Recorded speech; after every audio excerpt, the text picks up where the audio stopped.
I grew up in Sweden, but my parents originally came from a country called Azerbaijan. It's like a Turkish country. It's like Turkey, but it's like directly next to Turkey. And I even remember I tried learning Arabic through Duolingo and I gave up like in the first day. My dad also like tried giving me some support in learning our own language way better, our Azeri. He wanted me to study like a textbook because he wanted me to be able to speak the language better than I already could. If you don't know me, my name is Hamid and I started learning Spanish 2 years ago. In that time, I've studied a total of like 150, 170 hours total of studying.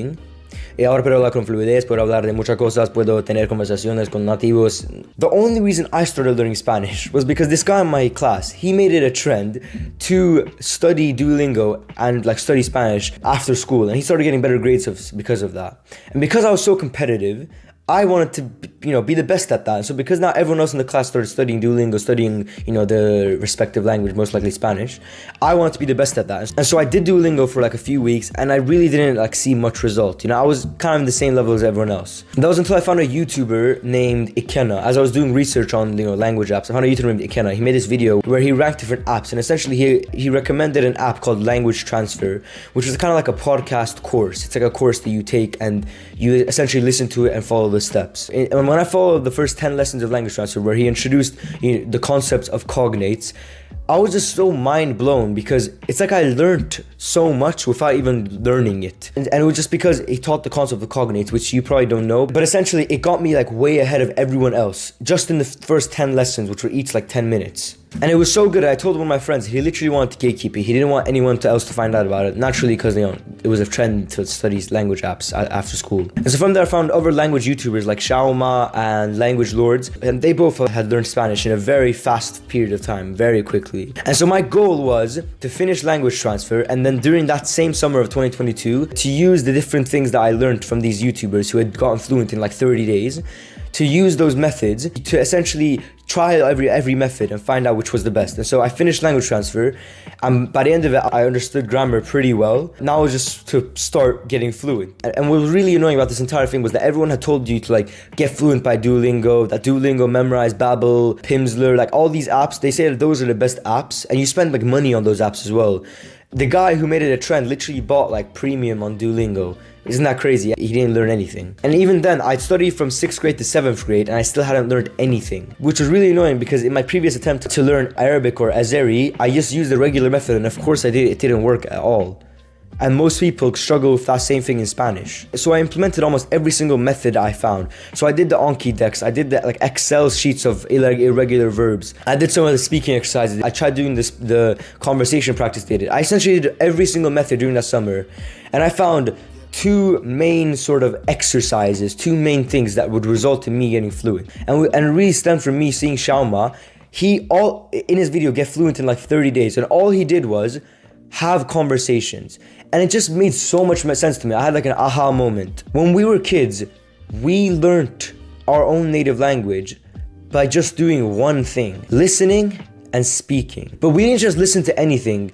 We listened to our parents, our other native speakers, and we spoke like them. If anyone had kids or little brothers, right?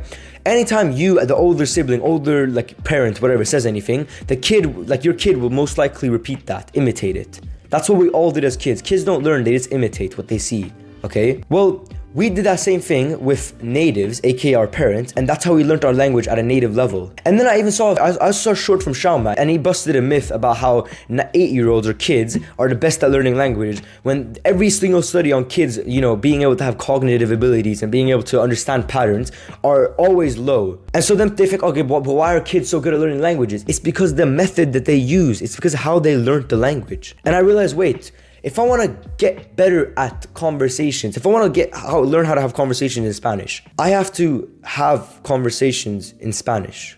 It sounds stupid, but if you want to get better at bench press, you have to bench press. Like, you won't get better at bench press if you do push-ups, right? Like, if you want to get better at pull-ups, are you going to do lat pull-downs or are you going to do more pull-ups? You're going to do more pull-ups. Now, what did this get me? What's the point of this, right? Like, what you clicked on this video because you want to know, is it worth it to learn Spanish at this time? Well, I'll tell you this firstly.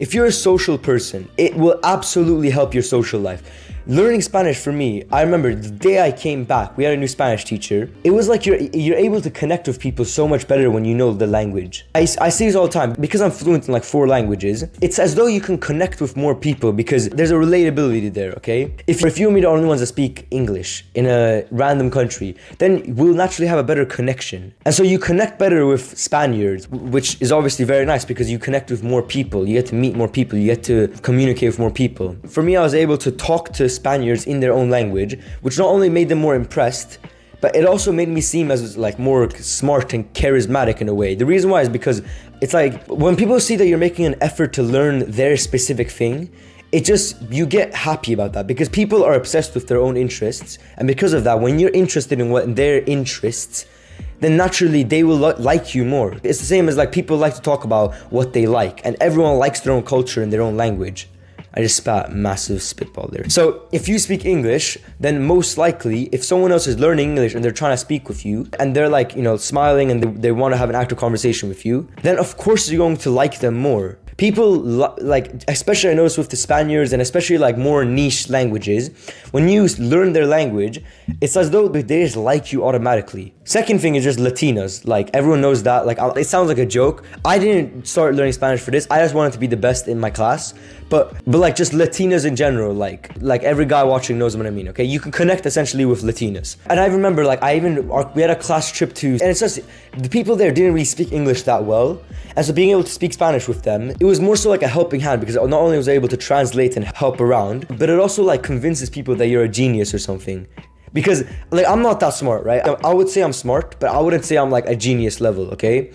But the amount of times people have been like giving me compliments about it. Even my language train, I was staying over to language exchange students. Even his mom, she told me like, oh, you're so smart. And she was telling me how like I'm super smart because I learned Spanish. And like just being able to pull out a different language, which you learned yourself, it shows discipline. It just shows good traits because it makes you seem smarter. It makes you seem more disciplined because other people have tried learning Spanish. Everyone's tried learning Spanish or everyone tried learning French, right? They've never succeeded, which means when you do succeed in it in way less effort than everyone else, you seem like a genius. When in reality, you just used an entirely different method than what everyone else has been using. And so you're able to connect with more people. You're able to talk to Latinas. You understand more of language. You're seen as smarter and you're seen as more like a prodigy and a genius. You get more opportunities because just knowing more languages, it just broadens you so much more. Like if, for example, if you're gonna go to an international school, for example, just you being able to speak the different languages shows it is value in itself. Because having diversity in languages itself is valuable because like I don't know how to explain it. Like in school we have gymnasiums. Certain gymnasiums will prefer that you speak more languages because it makes you be able to connect with more people, just like we saw before. If you're already a social person, it'll generally like double or triple the amount of people you can talk to and therefore the amount of friends you can make, the amount of like social connections you can get with different people. The internet also, there's a whole different like side of the internet when you look at it through different languages, which is why it can also help you almost be a different person. Actually, but in Azeri, my dad told me it's proverb. Actually, proverb in Azeri means atalar sözü, which is dad words. So it's like dad words. And there is atalar sözü, like it's proverb in Azeri, which is the number of languages you speak is the number of man that you are. Which basically means like if you speak one language, you're one man, like you're one person. If you speak 2 languages, you're as though you're 2 different men. If you speak 3 different languages, you're 3 different men, and etc.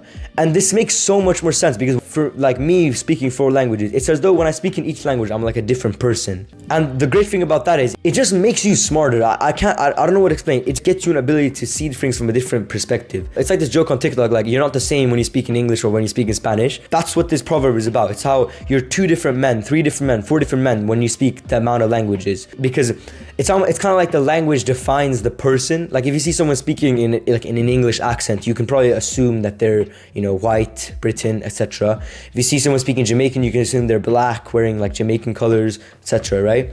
And so because of that, it's like when you speak Spanish, you are a Spaniard almost. It's also a great conversation starter to just know another language. And like if you're a social person or you're trying to be a social person, it's like extremely worth it, especially if you're trying to bag Latinas. Lastly, if you're in school, literally straight A's for the rest of your school life. You don't have to study outside of school. Literally, I would show up to Spanish lessons and just play games on my Chromebook And it doesn't matter, I'll get automatic A's. And you know what the crazy thing is, bro? For me to get fluent, it took me about maximum 150 hours. Like, I speak and understand at a very good level, okay? And I put only like 150 hours into this. We study Spanish in school 3 hours a week, and let's say it's like 30 weeks. Every year we study 90 hours of Spanish. For me to get conversationally fluent in that summer, that's how much I studied. Every year we do 90 hours of studying Spanish in school. If you just did like 100 hours all in one summer, you could get fluent and then never ever have to study for a single Spanish test or work in any Spanish lesson for the rest of your school career. Which means every single Spanish lesson can be used for anything else. And you don't have to care about coming late to Spanish lessons or etc. And so this had got me to just like not care in school because I already know it so well. And the reason why it's so good is like, okay, you speak English, right? But you still have to focus during the English lesson because the English, like, they're talking about like stuff that you don't know. In Spanish class, everyone's a noob. Like, everyone sucks at Spanish. Then they're learning the basics of the language, right? Well, if you already got that down and you're fluent, you can, like, do you know what I mean? You can already do it. You don't need to do anything because the level is there. You can get an A super easily. Now, the last like objection I could think that people would say it's not worth it is that it's too much effort. And there's slight truth to that, but there really isn't. For me, like, people think I put a lot of effort into this. Before the summer of 2022, when I'd studied a lot, I did like 10 minutes a day. 10, 15 minutes a day maximum. Then during the summer, my goal was an hour a day. I did about 30 minutes a day, 30, 40 minutes a day. And in my free time, I just tried speaking Spanish with people online. Boom. I did that for like 3 months. And then after that, I was conversationally fluent. And then from there, all I did was use the language for fun. And my Spanish got progressively better. And now I spent literally, you can see on my YouTube channel, I spent like 3 weeks. Like, I have like this getting to native fluency in Spanish. And in those 3 weeks, I improved to a level where literally like, where Spanish is like another part of my brain now. People think it takes a lot of effort. The truth is, most people just don't know how to learn languages correctly. And so to answer it, yes, it is very, very worth it to learn Spanish in 2024 for pretty much all times, okay? Whatever your motivation is. For me, it was to be the best in the class, and now I have all these other benefits. Maybe to you, there's Latina in your class that you want to bag. All right, learn Spanish, and like, you can literally like get conversational in like less than 100 hours of studying the right way. If you study the right way, then you can easily do that. Boom. If you want to get easy A's in Spanish, boom. It's extremely simple. If you're interested in my method of learning Spanish, where you can get conversationally fluent in like less than 100 hours of studying, if you want me to personally help you implement this method, I have a school community where I'm helping obsessed Spanish learners get fluent in Spanish as fast as possible using my method of climbing the Learn Sir ladders without memorizing anything. If you are interested in that, I'm accepting like 2 or 3 more free members, and after that it's closed, no more free members. If you are interested, take action right now. Open the description and add me on Discord, and I'll talk to you from there to see if you're eligible to join, and you'll join my Spanish school where I'll coach you and you'll get courses and also a community as well. And the reason why it's free is just so I can get a testimonial, and I want you to also document your journey. So if you're interested, top link in the description, add me on Discord or email me. And I hope this video helped you, bro, and stay humble.